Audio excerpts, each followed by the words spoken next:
Hi friends, இது மணப்பேன் சமையல். இன்றைக்கி ஒரு சூப்பரான டிஷ்ஷோடு வந்திருக்கு. அது என்னென்னா கேரமல் பிரெட் புட்டிங் தான் நம்ம செய்ய போகிறோம். செம்ம டேஸ்டியாக இருக்கும் ஃப்ரெண்ட்ஸ். நீங்கள் இதை ஒரு வாட்டி வாயில் வச்சிங்கன்னா அப்படியே கரையும். அந்த மாதிரி தான் நம்ம செய்ய போகிறோம் ஃப்ரெண்ட்ஸ். இதுக்கு தேவையான பொருளுக்கு வந்து சிம்பிள் தான். இதுக்கு பேக்கிங் சோடா, பேக்கிங் பவுடர், அவன், குக்கர் எதுவுமே தேவையில்லை. ஜஸ்ட் உங்களோட இட்லி பாத்திரம் மட்டும் இருந்தால் போதும் ஃப்ரெண்ட்ஸ். அதில் தான் நம்ம செய்ய போகிறோம். ஒரே ஒரு சின்ன டிஃபன் பாக்ஸ் இருந்தால் கூட போதும் நம்ம செய்கிறதுக்கு. ரொம்ப ரொம்ப ஈஸி ஃப்ரெண்ட்ஸ். நீங்கள் செஞ்சிங்கன்னா அப்படியே செஞ்சிட்ட பிறகு நம்ம ஃப்ரிட்ஜில் வச்சுட்டு எடுத்து சாப்பிட்டிங்கன்னா அப்படியே நாக்கில் கரையும் ஃப்ரெண்ட்ஸ். அவ்வளோ டேஸ்ட் இது. நான் உங்களுக்கு ஈஸியாக சொல்லித்தரேன். வாங்க சேனலுக்குள்ளே போகலாம். நான் தினமும் உங்கள் வீட்டுக்கு வரணுமா? மணப்பெண் சமையலை சப்ஸ்கிரைப் பண்ணுங்கள். பக்கத்தில் இருக்க பெல் ஐக்கானையும் ப்ரெஸ் பண்ணுங்கள் ஃப்ரெண்ட்ஸ். ஃபஸ்ட்டு 7 ஸ்லேஸ் வந்து நீங்கள் ஸ்வீட் பிரெட் எடுத்துக்கோங்க. ஏன்னா நம்ம ஸ்வீட் தான் செய்கிறோம், அதனால் ஸ்வீட் பிரெட் எடுத்துக்கலாம். அடுத்து வந்து நம்ம வந்து 6 ஸ்பூன் வந்து கஸ்டர்ட் பவுடர் எடுக்க போகிறோம். அடுத்து வந்து நம்ம வந்து 13 ஸ்பூன் அளவுக்கு சர்க்கரை எடுத்துக்க போகிறோம். அப்புறமேட்டு வந்து 2 ட்ராப் வந்து வெனிலா எசன்ஸ், அப்புறம் 1/2 லிட்டர் வந்து பால் எடுத்துக்கலாம் ஃப்ரெண்ட்ஸ். இப்போ இதை செய்ய போகிறோம். செம்ம சிம்பிள், செம்ம டேஸ்டி. வாங்க ஃப்ரெண்ட்ஸ், நம்ம ஃபஸ்ட்டு சுகரை வந்து கேரமலைஸ் பண்ணலாம் ஃப்ரெண்ட்ஸ். முதல்ல நீங்கள் என்ன பண்ணுறீங்கன்னா, சிம்மில் வந்து அடுப்பில் வச்சுட்டு நீங்கள் வந்து ஒரு பேன் அப்படி இல்லைன்னா ஒரு ட்ரை கடாய் வச்சுக்கோங்க. அதில் வந்து முதல்ல 7 ஸ்பூன் சர்க்கரை அளவு போடுங்க. போட்டுட்டு இதில் ஒரு ட்ராப், ஒரு பிஞ்ச் அளவு கூட நீங்கள் வாட்டர் போடக்கூடாது. வெறும் சிம்மில் வச்சு அதை அப்படியே சர்க்கரையை வந்து மெல்ட் பண்ண போகிறீங்க. அதுக்குள்ளே பக்கத்தில் வந்து பால் வந்து ஹீட் பண்ணி எடுத்து வச்சுருங்க ஃப்ரெண்ட்ஸ். நல்லா ஹீட் ஆகட்டும், நல்லா சுருங்கணும் பால். அதுக்குள்ளே நம்ம என்ன பண்ண போகிறோம்னா, நம்ம ப்ரெட்டை வந்து சைடில் இருக்கிறது எல்லாத்தையுமே கட் பண்ணி எடுத்து வைக்க போகிறோம் ஃப்ரெண்ட்ஸ். இப்போ பாருங்கள், நம்மளோட சர்க்கரை வந்து மெல்ட் ஆக ஆரம்பிச்சிருச்சு. இந்த கலருக்கு தான் வரணும். இதை ரொம்ப வந்து சிம்மில் வச்சு பண்ணுங்கள். இந்த கலர் வர ஆரம்பிச்சிச்சுனாலே நீங்கள் வந்து கேஸை வந்து ஆஃப் பண்ணிவிடுங்க. ஆஃப் பண்ணிவிட்டு கொஞ்ச நேரம் வந்து மிக்ஸ் பண்ணிகிட்டே இருங்க. நமக்கு கரெக்டான பதம் வந்து வந்துடும் ஃப்ரெண்ட்ஸ். ஆஃப் பண்ணிவிட்டு உடனே நீங்கள் எடுத்து என்ன பண்ண போகிறீங்கன்னா, எதில் வந்து நீங்கள் அந்த புட்டிங் செய்ய போகிறீங்களோ அந்த பாத்திரத்தில் பட்டர் தடவி வச்சுருக்கோங்க. பட்டர் தடவிட்டு அதில் வந்து நம்ம என்ன பண்ணி ஆயில் கூட போட்டுக்கலாம். இந்த கேரமெல்கை வந்து நீங்கள் எடுத்து அதில் ஊற்றிடலாம். டக்குன்னு எடுத்து ஊற்றிடுங்க, இல்லைனா வந்து அப்படியே தீஞ்சிரும். பாருங்கள், நான் எடுத்து சர்வ் பண்ணுறேன் அந்த பவுலில். இதில் தான் நான் வந்து புட்டிங் செய்ய போகிறேன். ஸோ ஃபஸ்ட்டு லேயர் வந்து நம்மளது வந்து கேரமல் தான் நம்மளோட புட்டிங்க்கு. ஓகேங்களா? அழகாக ஊற்றிட்டு இது பார்க்கும் போது இதுவே நமக்கு சாப்பிடணும் போல் இருக்கு இல்லையா ஸ்வீட்டில். இப்போ இதை நல்லா செட் பண்ணுங்கள். நல்லா ரவுண்ட் பண்ணி விட்டிங்கன்னா கரெக்டாக வந்து சுற்றி நமக்கு செட் ஆகிடும். கீழே பட்டர் போட்டிருக்கிறதுனால பாருங்கள் ஒட்டாமல் இருக்குது.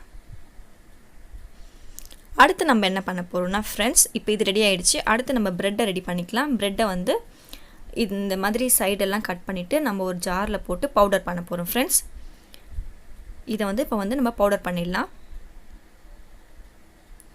நல்லா எந்த அளவுக்கு உங்களால் வந்து நல்லா பவுடர் பண்ண முடியுமோ அந்த அளவுக்கு பவுடர் பண்ணிங்கன்னா உங்களுக்கு சாப்பிடும் போது நல்லா வழுவழுப்பாக நமக்கு தொண்டைக்குள்ளே அப்படியே ஸ்மூத்தாக இறங்கும். அதனால் வந்து ரொம்ப கரடு முரடாக நீங்கள் அரைக்காமல் நல்லா சாஃப்டாக இந்த பதத்துக்கு கரெக்டாக பவுடர் பண்ணிவிடுங்க. இப்போ நம்மளோட பால் வந்து சுண்டிருக்கு. இந்த டயத்தில் வந்து நல்லா நீங்கள் வந்து நம்மளோட பீட்டர் வச்சு நல்லா கலக்கி விட்டிங்கன்னா உங்களுக்கு வந்து பால் அடியிலையும் பிடிக்காமல் இருக்கும்.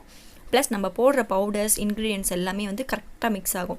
இப்போ நான் வந்து கஸ்டர்ட் பவுடர் வந்து 6 ஸ்பூன் சேர்க்க போகிறேன் ஃப்ரெண்ட்ஸ். நம்மளோட கஸ்டர்ட் பவுடர் வந்து நல்லா வந்து திக் கொடுக்கும் பாலை.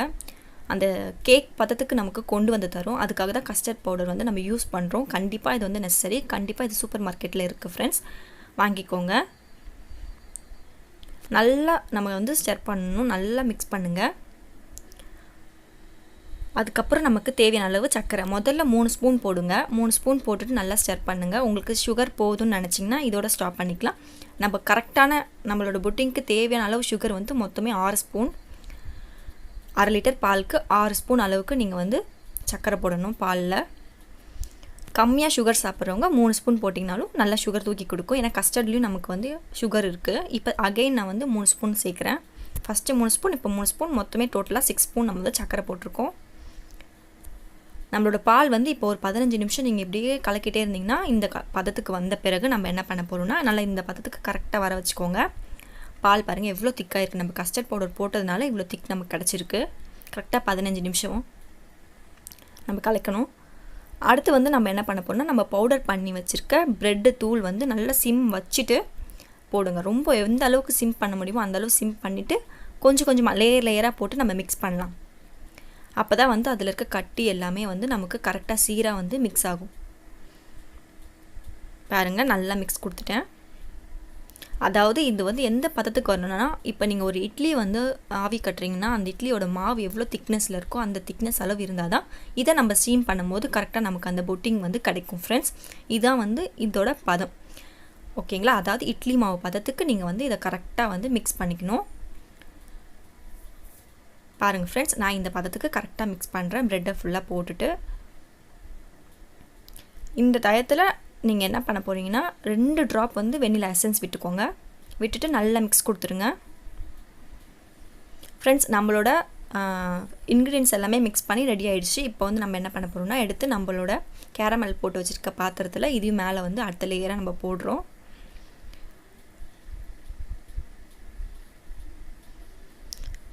ஃப்ரெண்ட்ஸ், கரெக்டாக பாருங்கள், இட்லி மாவு பதத்துக்கு இருக்குது. அப்போ தான் ஸ்டீம் ஆனோடனே நமக்கு கரெக்டான கேக் வந்து நமக்கு கிடைக்கும். இப்போ நல்லா வந்து சைடெல்லாம் நீங்கள் வந்து இந்த மாதிரி தட்டி விட்டுட்டு மேலே வந்து உங்களால் முடிஞ்ச அளவுக்கு ஷைன் பண்ணி விடுங்க. இப்போ இதை வந்து நம்ம ஆவி கட்டிடலாம். ஃப்ரெண்ட்ஸ் பாருங்கள், நான் ஒரு இட்லி பாத்திரம் வச்சுருக்கேன், அதில் ஒரு ஸ்டாண்ட் வச்சுருக்கேன். நெக்ஸ்ட்டு நம்மளோட டிஃபன் பாக்ஸில் தான் நான் செட் பண்ணியிருக்கேன். ஸோ மேலே கேப் போட்டு நான் எடுத்து வச்சுட்டேன், மூடிட்டேன். இப்போ இது ஒரு 30 நிமிஷம் வந்து ஆவி கட்டணும். ஆவி கட்டின பிறகு கை வச்சு பார்த்தீங்கன்னா நம்ம கையில் வந்து ஒட்டவே ஒட்டாது. 30 நிமிஷத்துக்கு அப்புறம் நீங்கள் ஆஃப் பண்ணிவிட்டு எடுத்து பார்த்தீங்கன்னா இப்படி தான் இருக்கும். இதை நீங்கள் ரூம் டெம்பரேச்சரில் கண்டிப்பாக வைக்கணும், கூல் பண்ணணும். அப்போ தான் நம்மளுக்கு வந்து கரெக்டாக கேக் வந்து கிடைக்கும். இப்போ நான் பாருங்கள் வாட்ரு வச்சுட்டு அதில் வந்து நான் வந்து அதை வந்து கூல் பண்ணிகிட்ருக்கேன்.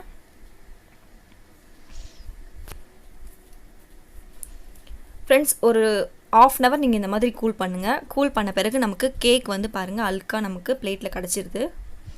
இப்போ இதை நீங்கள் கண்டிப்பாக மினிமம் 1 ஹவர் மேக்ஸிமம் 2 ஹவர்ஸ் வந்து நீங்கள் ஃப்ரிட்ஜில் வைக்கணும். அப்போ தான் கூலிங்காக சாப்பிட்டிங்கன்னா இன்னும் டேஸ்ட் உங்களுக்கு தூக்கி கொடுக்கும். அதனால தான் நான் சொல்கிறேன், நல்லா வந்து கூல் பண்ணுங்கள் ஃப்ரெண்ட்ஸ். இப்போ நான் கூல் பண்ணி கொண்டு வந்துட்டேன் 1 ஹவருக்கு அப்புறம்.